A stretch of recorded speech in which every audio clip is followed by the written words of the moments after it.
Pernambuco, construído com açúcar. A gente ouve muito essa frase, né? Mas o que ela quer dizer de verdade? Como é que uma única coisa, uma mercadoria, pode ser a base de uma sociedade inteira? É exatamente essa ideia que vamos desvendar hoje. Então, vamos lá. O que significa, na prática, dizer que um lugar foi construído com açúcar? E olha, não é sobre confeitaria, não. A gente está falando das fundações mesmo, da estrutura de poder, da economia, de um legado que, olha, a gente sente até hoje. A resposta é que o açúcar foi, nossa, muito mais do que só um produto. Pense nele como um grande motor, a engrenagem principal que moveu toda a colonização do Brasil. Foi ele que basicamente permitiu a criação de uma sociedade inteira, do zero, com regras, hierarquias e, claro, muitos conflitos. E para entender essa história, a gente tem que ir direto para o epicentro da coisa toda, a antiga capitania de Pernambuco. Foi lá que tudo aconteceu, o lugar que virou sinônimo desse novo e valiosíssimo ouro branco. Mas por que Pernambuco? O que tinha de tão especial lá? Bom, acontece que era o lugar perfeito, uma combinação de fatores.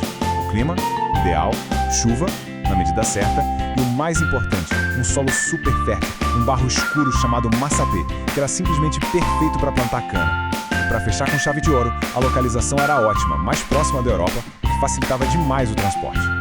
Ok, o lugar perfeito já estava escolhido. Agora, Portugal precisava montar a fábrica, a máquina econômica para tirar o máximo de riqueza possível da colônia. Chegou a hora de ligar o motor do açúcar. E olha, a escolha pelo açúcar não foi aleatória, não foi um chute, de jeito nenhum. O açúcar na Europa era um artigo de luxo, valia uma fortuna, era tratado quase como especiaria. E os portugueses já sabiam como produzir, já tinham experiência nas ilhas do Atlântico, só que o Brasil oferecia a chance de fazer isso numa escala gigantesca, algo que nunca tinham visto antes. Para dar conta dessa produção massiva, foi criado um modelo bem específico, o famoso sistema de plantation. A ideia por trás era, sendo bem direto, simples e brutal. Focar em uma única coisa, um só produto para exportação, e o objetivo era um só: lucro máximo. Custe o que custar. E esse sistema se sustentava em 3 pilares, sabe? 3 colunas que não podiam ser separadas. A primeira, o latifúndio. O que é isso? Propriedades de terra imensas, gigantescas. A segunda, a monocultura, ou seja, o foco quase total em um só cultivo, o açúcar. E a terceira, o pilar que na verdade segurava todo o resto de pé, a escravidão. O trabalho forçado de milhões de pessoas trazidas da África. Só que tinha um porém, um grande problema. Montar um engenho era uma fortuna, caríssimo. E de onde veio o dinheiro? De fora. Foram os financiadores holandeses que entraram com o capital pesado, emprestando a grana para os senhores de engenho. Claro, não era de graça, né? Em troca, os holandeses controlavam o refino e a venda do açúcar lá na Europa. Ou seja, ficavam com uma parte bem gorda do lucro. Agora, que tal a gente dar um zoom? Vamos entrar nessa máquina para ver como ela funcionava por dentro. Bem-vindos ao engenho, o verdadeiro coração que bombeava a economia colonial. É que o engenho não era só uma fábrica, entende? Era muito mais. Era um mundo em si mesmo, um universo completo que se bastava. Tinha a Casa Grande, de onde vinham as ordens, o centro do poder. Tinha a senzala, o lugar de confinamento. Os canaviais imensos, a moenda, a parte industrial, a capela para a vida religiosa e tinha até as roças com comida para o sustento de todo mundo que vivia ali.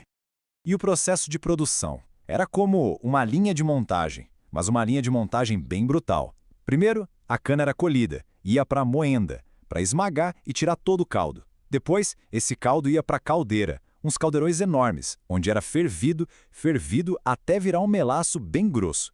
E a etapa final era na casa de purgar. Lá, esse melaço era despejado em umas formas de barro, onde ele secava e endurecia, se transformando nos famosos pães de açúcar.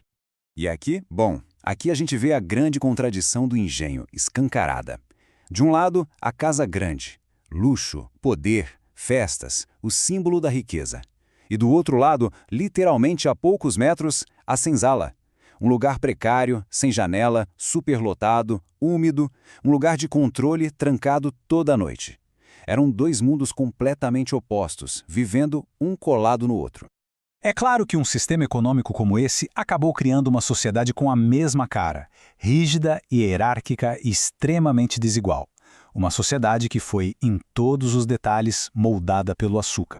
Dá para imaginar essa sociedade como uma pirâmide bem definida. Lá no topo, com todo o poder, o senhor de engenho. Abaixo dele, uma camada bem fininha de homens livres, padres, artesãos, feitores. E na base, uma base larga e pesada, sustentando tudo, estava a imensa população de africanos escravizados, vistos não como pessoas, mas como propriedade. E o poder desse senhor de engenho era absoluto, não tem outra palavra. Ele era o dono da terra, da produção e, o mais grave, ele era dono das pessoas. Esse poder todo concentrado na mão de um homem só criou uma sociedade patriarcal ao extremo, onde a palavra dele era a lei final. E isso valia para tudo, inclusive dentro da própria família. Tem uma frase daquela época que resume a lógica terrível do sistema, chega a dar um arrepio. Diziam que as pessoas escravizadas eram as mãos e os pés do Senhor. Pense no que isso significa. Eram vistos como partes do corpo do dono, como ferramentas vivas. É a desumanização completa, preto no branco. Bom, o tempo passou. O ciclo do açúcar como o grande motor da economia um dia acabou. Mas as consequências, os ecos desse período, esses continuam ressoando, e bem alto, até os dias de hoje. E esse legado é duplo, é totalmente contraditório.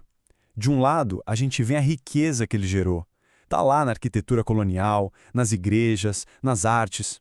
Mas do outro lado ficaram as cicatrizes. E são cicatrizes bem profundas. Uma desigualdade social que marca o Brasil até hoje.